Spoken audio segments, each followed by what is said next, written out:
guardians of our health, our doctors, nurses, teachers, and parents are working together to keep us well. All of them must know and agree on the health practices we need at home, in the neighborhood, and at school. This is Joan getting ready for school. Joan learned at school that it's important to choose the right clothes on a cold day. The temperature is 40, too cold for just a coat.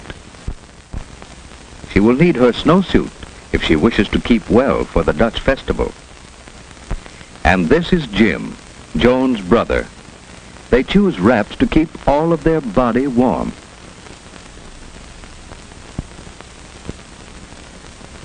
Mother is to see Jim looking so well this morning. Their color is good, their eyes alert. They're ready for work or play. Mother needs to get another supply of paper handkerchiefs. Jim's friend George is eating an apple as he waits for them. That is a wise no thank you, Joan.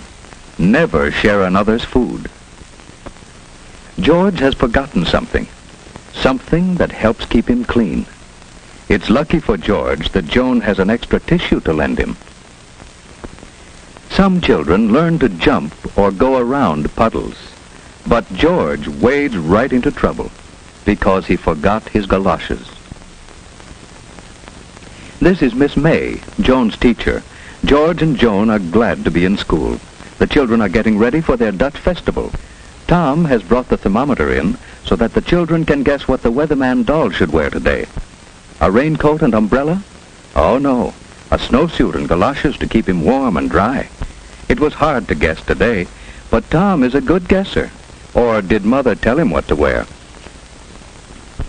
George, you forgot something more important than your handkerchief. You forgot to cover your sneeze, and cold germs travel on your sneeze or cough, you know.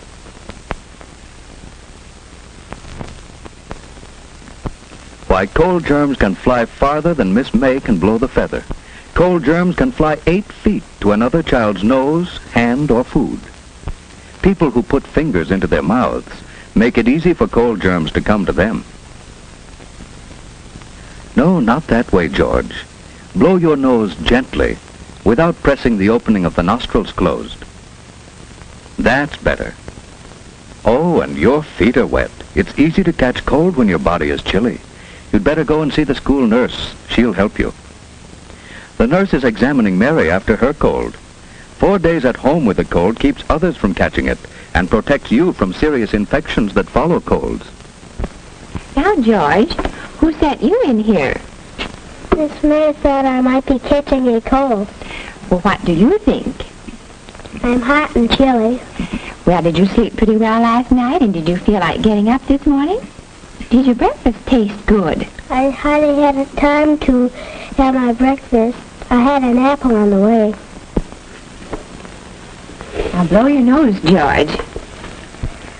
Oh, not so hard, gently. No pressure on the opening. Now let's look at your throat. Open wide. All right, now you sit down, and I'll take her. You moisten your lips and hold this under your tongue. Oh, your feet are wet too, George. Rebecca, 3, 2, 1. Hello, is it Mrs. Powell there? Yes. Well, this is Miss Wright, Mrs. Powell. George came in to see me a few moments ago with a cold. Yes, his throat is quite red and his feet are wet too. I do think he'd be more comfortable at home in bed. Well, just a minute, please. Yes, his temperature is 99.8. Well, it is best to consult your physician if it goes over 100, especially during the cold season. Oh, that would be nice of you to call for him. Yes, he'll be right here in my office. Thank you so much. Goodbye. Joan's mother visits school to plan a health program. Joan must learn to take responsibility for keeping herself well. This weather chart keeps Joan alert to weather changes as she marks snowy or rainy days. Dressing this weather doll for outdoor weather helps Joan know what to wear herself. It will be better for Mother when Joan chooses wraps to suit the temperature instead of arguing about what friends wear. Mother and teacher check Joan's health habits. They plan better health practices for home and school. At school, Joan's committee keeps the washroom attractive with soap sponges, brushes, and signs. Others keep the closets neat with boxes for rubbers and hangers for clothes. Another records the temperature and tells us when we need heat or fresh air. One group keeps large drawing pencils scrubbed ready for use. Those are jobs Joan and Jim could be learning to do at home, too. On Saturdays, they love to help us plan what we're going to do. I'm so glad to get this health record sheet. Your check on Joan's habits at school will help me plan a corrective health program at home. I'm going to find out what kind of health practices we use, and I must check on our equipment to see if we have the materials to carry on the school practices. Thank you for some grand ideas, Miss May. I'm going to visit school again some afternoon when I call for Joan. May I?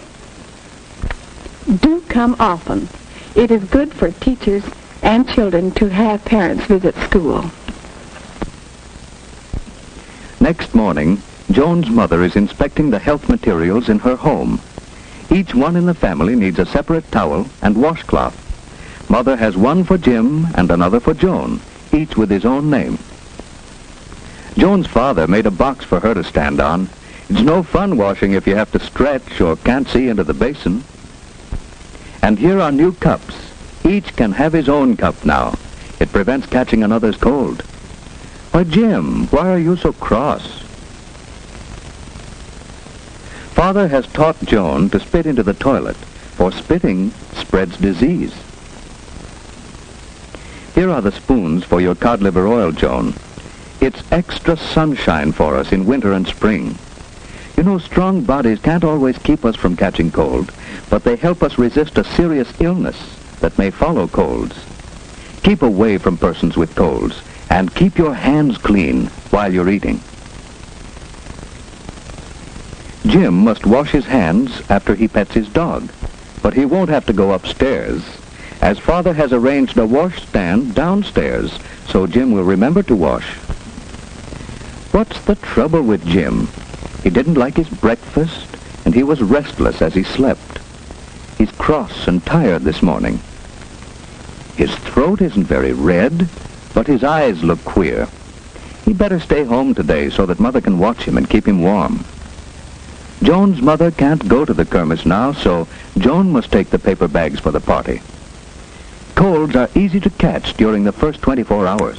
Mother must see that Jim covers his coughs and stays away from others. She must sterilize his dishes by boiling them thoroughly in water. Joan's room at school is a busy place, and Joan wants to help get ready for the kermis. But first, she must wash her hands. We must always wash hands clean before handling food. So, Joan takes off her coat, uses plenty of soap and a good lather. She rinses her hands well and dries them thoroughly with a paper towel. In another room, the kindergarten children are getting ready for the kermis. It's best to go to the toilet and wash hands first. Now Joan has her wraps off, her hands are clean, and she's ready to pack the bags for the kermis. The kermis has started. George's friends are selling the flowers they raised.